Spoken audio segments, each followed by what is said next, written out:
2026 FIFA World Cup has, quite frankly, completely rewritten the script for international football. What we are witnessing right now in these knockout stages, it's pure, unadulterated chaos, mixed with some of the absolute most grueling battles for survival the tournament has ever seen. If your team is playing, your blood pressure is probably through the roof right now. We are going to unpack the sheer madness of this newly expanded format in this explainer. We'll be focusing on the historic upsets, those nail-biting last-minute winners, and the grueling penalty shootouts that have already sent heavyweights packing. Just listen to this devastating realization from Germany's Kai Havertz. I'm a little lost for words. All I can do is apologize. Wow. You can literally feel the weight of an entire nation in those words, can't you? This wasn't just a loss. It was a monumental collapse that reverberated across the globe, instantly proving that, in this new era of the World Cup, past reputation means absolutely nothing. And you might be wondering, why exactly is this happening? Well, it's because for the very first time in FIFA World Cup history, we are looking at a single elimination knockout phase that kicks off with 32 teams. That is double the danger. In the past, surviving the group stage meant you were in the round of 16, a relatively elite, cozy club. Now, the gauntlet is twice as long, the field is vastly wider, and the margin for error has completely vanished. To truly grasp the massive scale of what we are watching, consider this: 16 high-stakes, do-or-die matches spread across 14 different cities all throughout North America. It is a logistical and physical marathon. One slight misstep, one tiny lapse in concentration, or just one unlucky bounce, and boom, you are immediately on a flight home. It's win or go home, amplified to a level we have literally never seen on the global stage. Section 1. Paraguay's historic upset. David takes down Goliath. Now, what's really interesting about this slide is trying to contextualize the sheer magnitude of 41st ranked Paraguay eliminating 10th ranked Germany.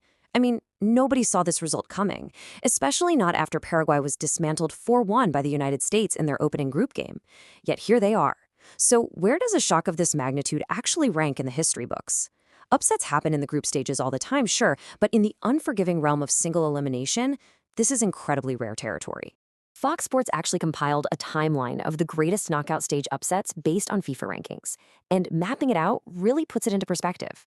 You have the legendary 1994 upset where 29th ranked Bulgaria completely stunned the #1 ranked reigning champions Germany.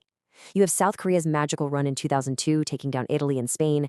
Fast forward to 2018, host nation Russia eliminates Spain. And now, firmly cemented among these legendary giant killings, is 2026, 41st ranked Paraguay sending 10th ranked Germany packing. Unbelievable. And this brilliantly illustrates the story of the game. The statistics paint a picture of just a pure defensive masterclass. Look at that. Germany dominated with an overwhelming 719 passes, constantly probing. Paraguay, a mere 161 passes. But they struck first. A beautiful cross headed home by Julio Enciso in the 42nd minute. Now, Germany did equalize through Kai Havertz shortly after the break, and even had a late extra-time goal by Jonathan Tah ruled out for a foul. But despite that relentless German onslaught, Paraguay's sheer grit forced a 1-1 draw, taking the game straight to the ultimate lottery. And in that ultimate lottery, heroes are made. Paraguay's goalkeeper Orlando Gil stepped up monumentally. He saved Kai Havertz's opening penalty, setting the tone for a dramatic 4-3 shootout victory that sealed the historic upset. Capturing the pure human emotion perfectly, he said, "This is a privilege. We eliminated a champion. This is dedicated to all Paraguayans." For a team that barely scraped through the group stages, I mean, come on. This is exactly what the World Cup is all about. Section 2. Last-minute thrillers. The heavyweights barely survive. So while Germany collapsed, other pre-tournament favorites were pushed to the absolute brink, finding themselves starring in their own agonizing thrillers. Take Brazil and Canada, for example. Brazil, chasing that legendary sixth star, found themselves trailing Japan after Kaishu Sano's brilliant solo run in the 29th minute. The Samurai Blue held onto that lead until Casemiro finally equalized in the 56th. Meanwhile, Canada, playing South Africa, was stuck in this grinding, scoreless deadlock. Both of these massive favorites were staring straight down the barrel of extra time, or even worse, a shockingly early exit against incredibly determined opponents. But then came the final seconds, the 90th minute, and beyond. This is where the magic and the absolute heartbreak happens. For Canada, vice-captain Steven Eustachio striking a low, right-footed shot, bottom corner. 90 plus 2 minute, sending Canada to their first ever round of 16. And for Brazil, just as extra time felt inevitable, Gabriel Martinelli, slotting home a dramatic dagger. 90 plus 5 minute, saving the Seleção. Absolute chaotic brilliance at the death. You can practically hear the immense relief in Martinelli's post-match quote. He said, "I can't find the words to describe the joy in my heart. It wasn't just joy, guys, it was pure survival." Carlo Ancelotti's Brazilian squad was highly favored, but Japan's intense organization nearly completely unraveled them. Martinelli's strike didn't just win a match, it kept the dream of that elusive sixth World Cup star alive for at least another day. Section 3. Penalty heartbreak. Honestly, the cruelest way to exit. If you can't find that last-minute winner in the 90 or 120 minutes, you face the ultimate test of nerve, the shootout. Legs are heavy, the goal seems to magically shrink, and it is absolute agony for everyone watching.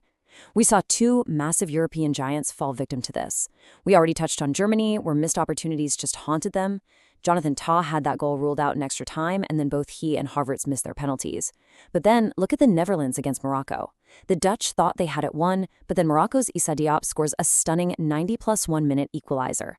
In the resulting shootout, Morocco held their nerve, winning 3-2 and sending yet another European powerhouse crashing out. For the Dutch, this stings on a deep historical level. Here's a crazy piece of trivia. This wasn't just a loss. It marked their third consecutive World Cup defeat on penalties. 3.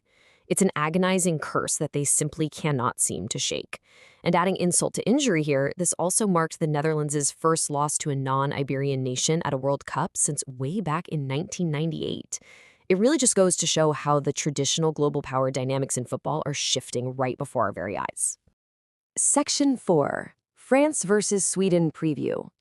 Let's move to next and see how this builds, looking ahead to the next highly anticipated battle. So with the bracket blown completely wide open, all eyes turn to MetLife Stadium for a massive round of 16 matchup. Two-time winners France taking on the unpredictable underdogs Sweden. And the contrast coming out of the group stage, it literally could not be starker. France was flawless under Didier Deschamps. 9 points out of 9, 10 goals scored, and only 2 conceded. They are a well-oiled machine, highlighted by Ousmane Dembélé dropping a brilliant hat-trick recently. Sweden, on the other hand, managed by Graham Potter, barely scraped through. 4 points, 7 goals scored, but crucially, 7 goals conceded. They are turbulent, defensively struggling, but they are incredibly dangerous. This match is likely going to be decided by the defensive structures, and let me tell you, both managers have massive headaches looming here. For France, their rock at the back, William Saliba, is dealing with an ongoing back issue, though he is expected to just grit his teeth and play through the pain. Sweden's situation, though, far more precarious. They've lost their key center back Isak Hien to injury, which forces Potter to pull Victor Lindelof out of midfield and drop him back into central defense. This reshuffled, leaky Swedish backline now has the terrifying task of somehow trying to contain the sheer explosive transition pace of Kylian Mbappe. Good luck with that. So the crucial point is how the chaos of the previous round has completely altered the landscape for a favorite like France. The bracket has been rewritten from scratch. Because of the monumental upsets we just went over, if France beats Sweden, they won't be facing Germany in the quarterfinals like everyone predicted. They'll face Morocco.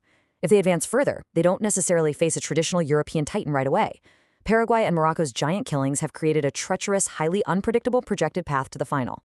Which leaves us with the ultimate question heading into this next knockout phase. In a tournament utterly defined by survival and historic shocks, can a battered Swedish side somehow channel the underdog spirit of Paraguay and Morocco to pull off the unthinkable against a flawless French team?